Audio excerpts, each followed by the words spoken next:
everyone, welcome back to my channel. हजुर स्वागत छ मेरो च्यानलमा। म चाहिँ यत्रो लङ टाइम पछि बल्ल आज फेरि न्यू भिडियोको साथमा उपस्थित भएको छु।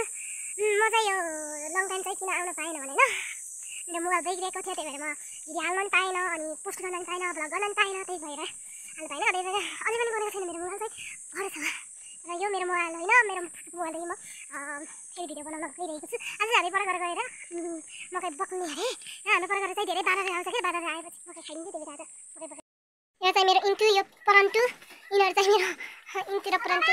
मेरो इन्टु के छ र कस खाइक्यो ए भन्छिनु खै त बाबा कस खाप्न ए कस खाप्न है परन्तु यता आएर परन्तु यता आएर न माथि अप्पर। यो चाहिँ हाम्रो उस इन्टु र परन्तु अनि हाम्रो घरबाट देखिने भ्यू त्यो चाहिँ हिउँ नपर्ने हिमालको चुचुरो। अनि यो देख्न सक्नुहुन्छ हाम्रो घरदेखि फेरि एकदम धेरै हिमाल देखिन्छ होइन, धौलागिरी हिमाल, माछापुच्छ्रे हिमाल, अन्नपूर्ण पाठी बाराहा टक्कलाई देखिन्छ होइन, देख्न सक्नुहुन्छ। अनि त्यो चाहिँ हाम्रो खेतहरू, म चाहिँ हाम्रो घरको भिजिट गर्दैछु अहिले। यहाँदेखि तलसम्म चाहिँ हाम्रो घर बारी खेत, त्यो तिनतुरे खेत टक्क लाएर होइन, यस्तो रमाइलो छ। यहाँ चाहिँ फुलहरू पनि फुल्छन्, फुलहरू पनि रोपिसकेका छन्। त्यहाँ पनि खुर्सानी सुन्तला उखु रहेको छ भने यहाँभित्र चाहिँ जोन डियर ट्र्याक्टर आयो, किसानको मन रमायो भन्ने जोन डियर ट्र्याक्टर छ, म देखाउन गइरहेको छु। यो चाहिँ हाम्रो गाएको John Deere tractor, John Deere tractor देख्न सक्नुहुन्छ हजुरहरूले। यो मैले पहिले सानोमा के होइन त्यो रेडियोमा के भनेको होला भन्थेँ कि जोन डियर ट्र्याक्टर आयो, किसानको मन नयाँ भन्दै हर भन्थ्यो होइन। त्यही finally we got this tractor. हामी चाहिँ 1 वर्ष भयो यो ट्र्याक्टर ल्याएको। जुन डियर ट्र्याक्टर आयो, किसानको मन रमायो भन्ने यस्तो रहेछ होइन। यो चाहिँ मेरो दिदी चाहिँ एकदम धेरै पत्लो हुनुहुन्छ, मोबाइल हेर्दै हुनुहुन्छ। यो चाहिँ हामीले हिजो काटेको घाँस, हाम्रो गाउँतिर फेरि यस्तो हुन्छ क्या, रोल घाँस हुन्छ होइन। फेरि बिहान गोबर फालेको थिएँ मैले आएर, अनि फेरि मकै दिन आएको। अनि हाम्रो घरमा चाहिँ सुन्तलाको बोटहरू फेरि एकदम धेरै छ, एउटा दुईवटा तिनवटा चार पाँच छ जति पनि रहेको छ होइन। यस्तो रमाइलो छ हाम्रो गोठ भन्ने हो घर। अनि त्यहाँ फेरि एउटा काँक्रा होइन उस छ केरोको डाँडा पनि छ होइन। अनि तरकारीको त दुःखै छैन हाम्रो घर, यस्तो तरकारी चिप्ले भेरा तल उतो चिप्ले भेरा भइहाल्यो होइन। यता फेरि त्यो बिटर गार्ड अनि के हुन्छ त्यो उसहरूलाई के थाहा छैन अरू त। अनि हाम्रो मम्मीले लगाउनु भएको साग सब्जी म देखाउन गइरहेको छु। हाम्रो मम्मीले लगाउनु भएको साग सब्जी, ओ माई गडनेस, साग सब्जी भन्नाले यो मलाई के थाहा नि, यो इन्टरटेनमेन्ट रमाइलो गर्नु हो क्या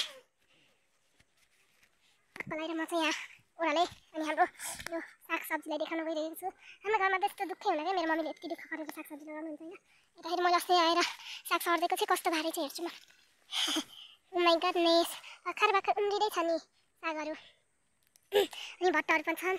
यदि हजुरलाई भट्टहरू, कालो भट्ट, रातो भट्ट, सेतो भट्ट चाहिएमा हाम्रो घर सम्पर्क गर्नुहोला। अनि कोदोको पिठा चाहिएमा पनि हजुरले हाम्रो घर सम्पर्क गर्नुहोला। अनि धानहरू चाहिए पनि हाम्रो घर सम्पर्क गर्नुहोला। यदि हजुरलाई यस्तो गर्मी मौसममा काँक्राहरू चाहिएको छ भने पनि हाम्रो घर सम्पर्क गर्नुहोला, किनकि हाम्रो घर काँक्राको धेरै बोट रहेको छ। यो खुर्सानी चाहिएमा खुर्सानी, यो खुर्सानी यस्तो छ होइन, खुर्सानीको बोटहरू। अनि यहाँ फेरि काँक्रा नि छ। हिजो मैले खाना भनेको काँक्रा खोइ इट्स माई cucumber। यो त हिजो मैले खाना भनेको थिएँ होइन, बाबाले फेरि भोलि खाना हुन्छ भनेर भन्नुहुन्थ्यो नि, राखेँ के यो चटेला। गाइस अब चाहिँ म माथि गएर मकै भन्नुपर्ने हुन्छ। आज ड्याडी चाहिँ हुनुहुन्न रहेछ, घाँस काट्न जानुभएछ कि होइन। अब आफै मकै भने आफै लाग्नु पर्ने भयो होइन, त्यही भएर म माथि जाँदैछु गाइस मकै भन्नलाई।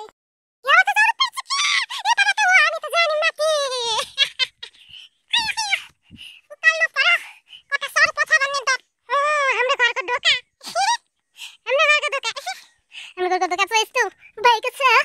त्यसको बादै किन हो र यस्तो ढोका? दिदी कता त छिन्यो हो, तेरो त ल्याएन त। यो मकै भरेर जाने हो क्या हामी। यो त मेरो दिदी छिटो मकै दादै जाने हो। एकछिन रोक है गाइस, म छिर्छु र। हाम्रो नयाँ स्टाइलको ढोका हुन्छ। अब धेरै पैसा भएपछि यस्तै हो। यो चाहिँ हाम्रो मकै, हामी यही लिन आएका कहाँ कुन्दिनामा खाजु देऊ निर्माया थुले। अनि क्या रे दिदी भन्छ अयो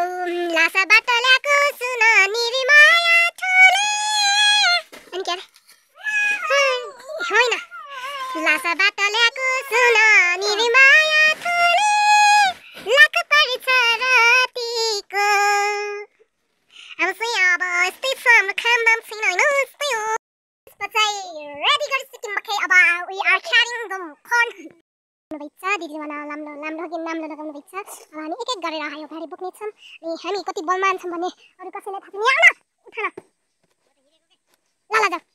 हाम्रो बाउ फेरि राजनीतिको किरा हुन्। रिस उठ्छ मलाई त। यस्तो सानो भारी बोक्छ अनि त मैले फेरि ठुलो। म त एकदम ठुलो भारी बोक्छु कि।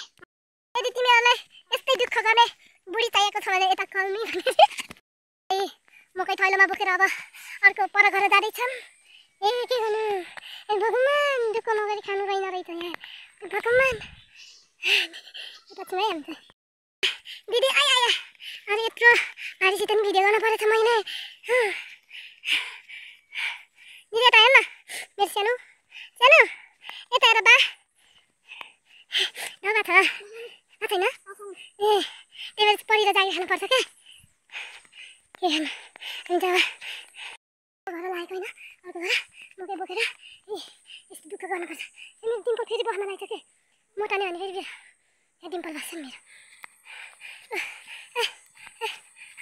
दुःख त गर्नैपर्छ फेरि एकदम दुःख गर्न मनपर्छ यस्तो साथ भएर सजिलो भए नि त दिदी एकदम सुख छ हामीलाई यहाँ गाउँमा त आनन्द। कति वर्षपछि बोकिस् नि भारी भन्ने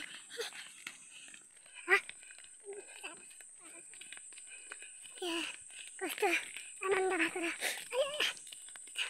सास भर्ने के थाप्ला खायो। अरे मम्मी गाउँमा त मैले गरी खान सक्ने जस्तो छ